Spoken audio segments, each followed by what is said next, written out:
Let's take this show on the road. Same-ish, different day. I be bored out my mind.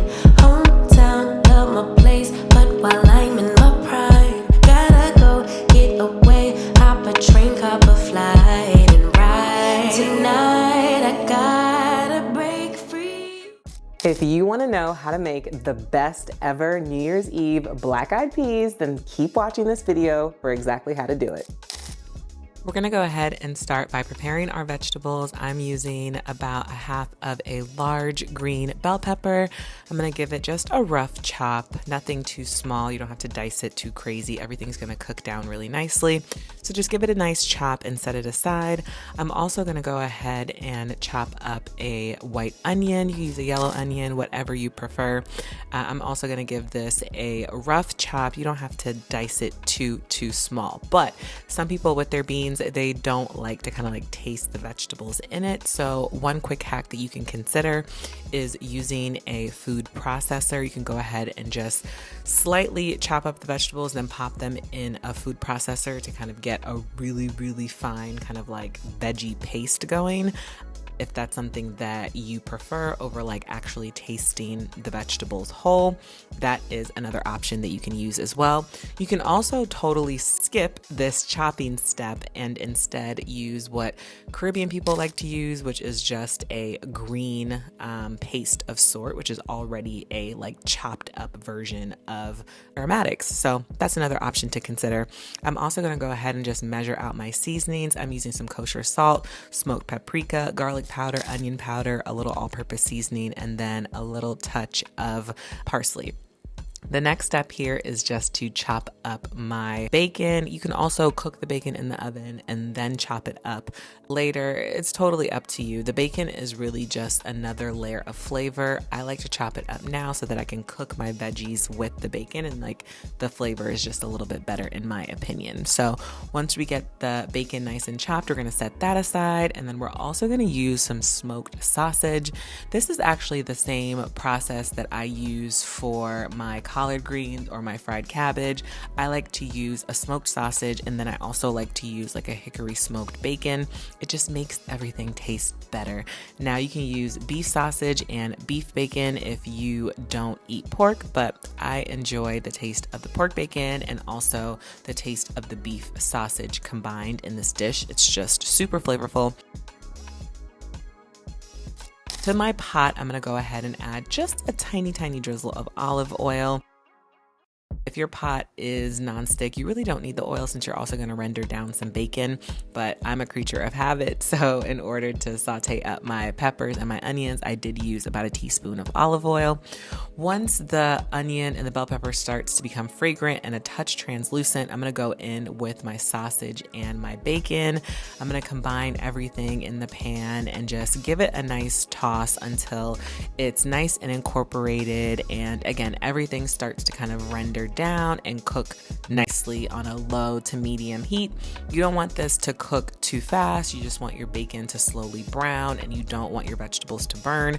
So definitely keep your heat on a nice medium low so that you can control your flame. Once it starts to look like this is how you know this step is done. You can go ahead and drain the veggies with the bacon and sausage in a bowl and set it to the side. Clean out any excess oil in your pan and go ahead and add your frozen black-eyed peas. Then you're gonna add in some chicken stock. Make sure you're using chicken stock because that's gonna give you the most flavor.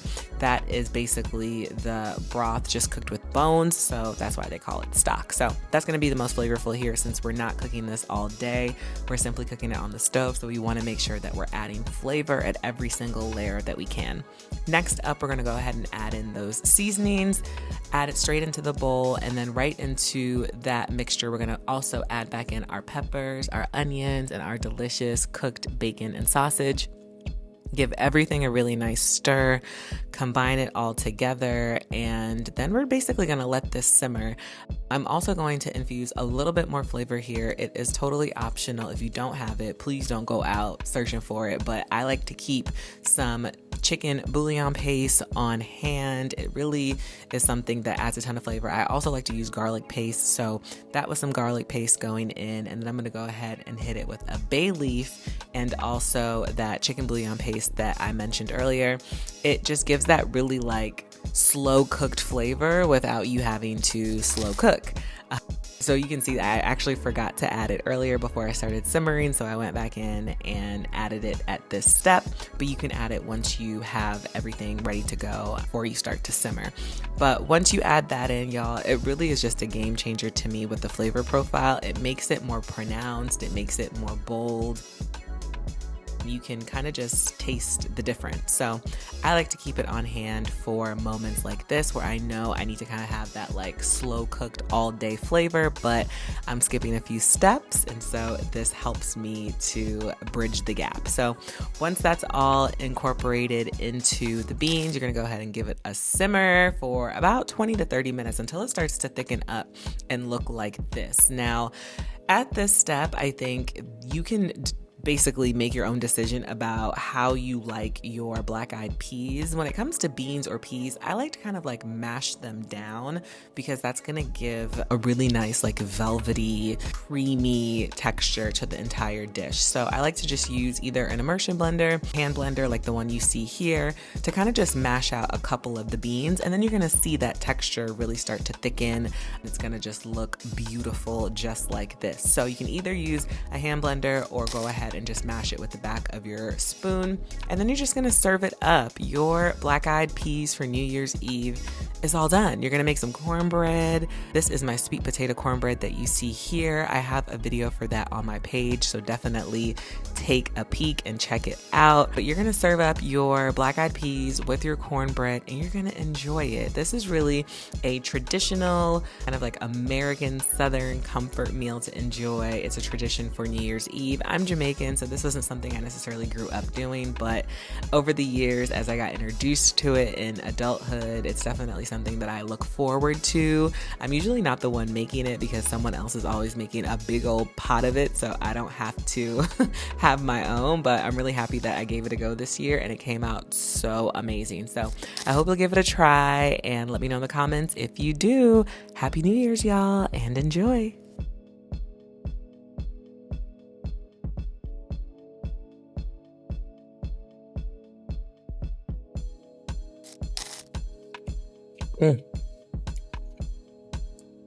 Wow, that's the only recipe you need. Try it.